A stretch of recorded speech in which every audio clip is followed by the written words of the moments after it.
Good morning, everyone. So, today we are going to deal with the topic which is Employees State Insurance Act, and here we are going to know everything about this act.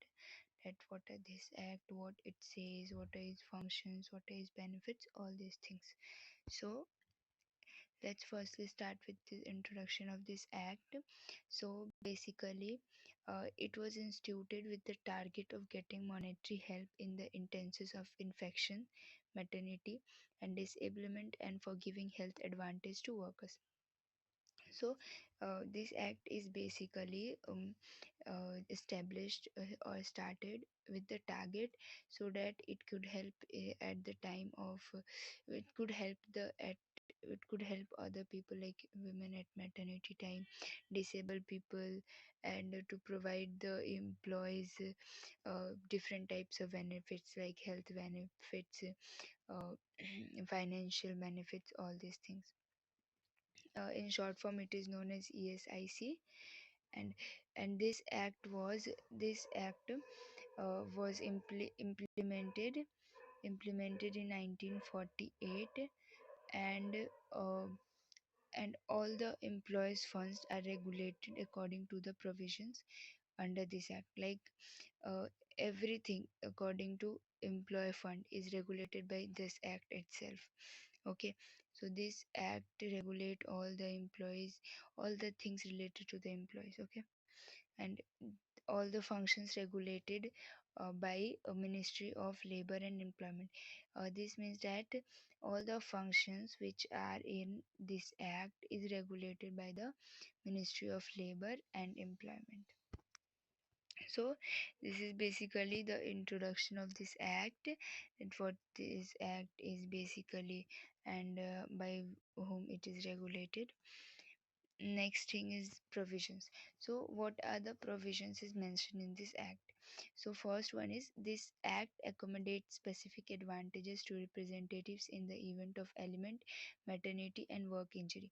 So as I said earlier, like that this act is started so that to provide advantages to the representatives in event of ailment, maternity, or work injury.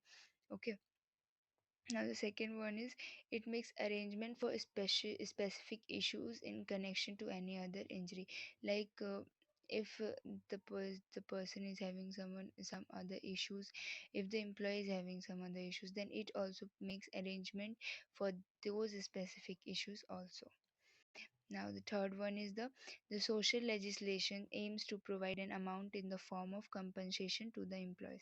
So basically, the provisions of this act is to provide the compensation to the employees if there is any harm caused to them.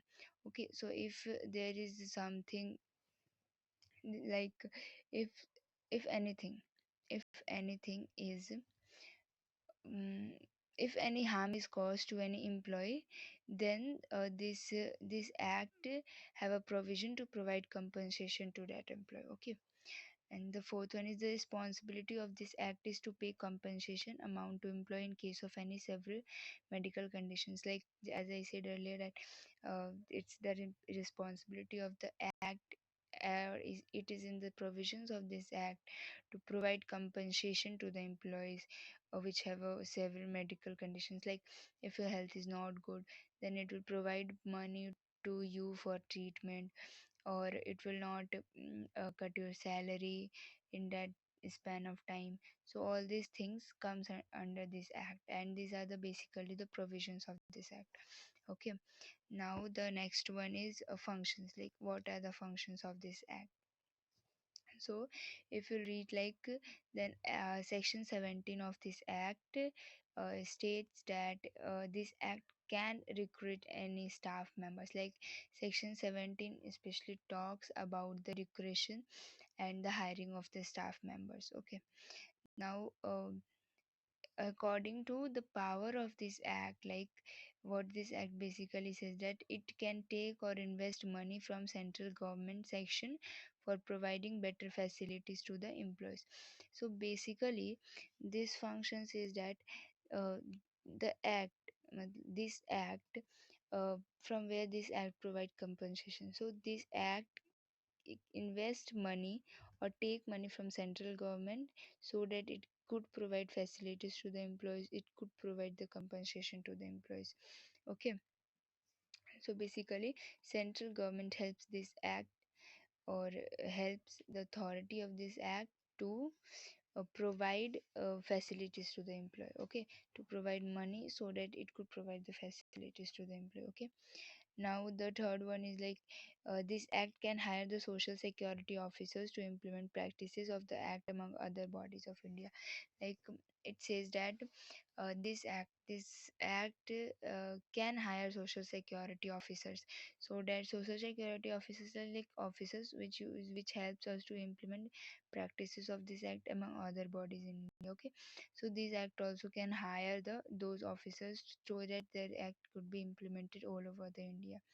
Okay, now the fourth point is that it collects some amount of money from the compensation of employees and to facilitate other employees. Like, this this act which is regulated by some authority is basically what it's collect money.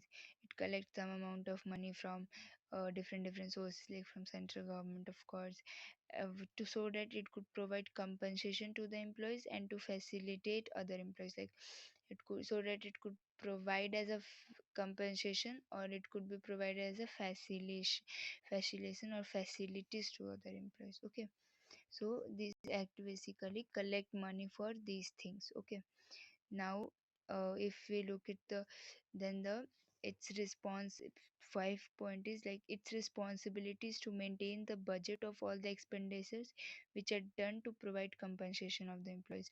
So the fifth function is like, it maintain the budget of all the expenditure, like whatever the money is spending at what place, it's all responsibility of this act to manage everything. Okay, to manage how the budget to be made so that it could be helpful to everyone, so that it could be provided compensation to all the employees at the time of their need. Okay, so this is the basically what are the functions of this act.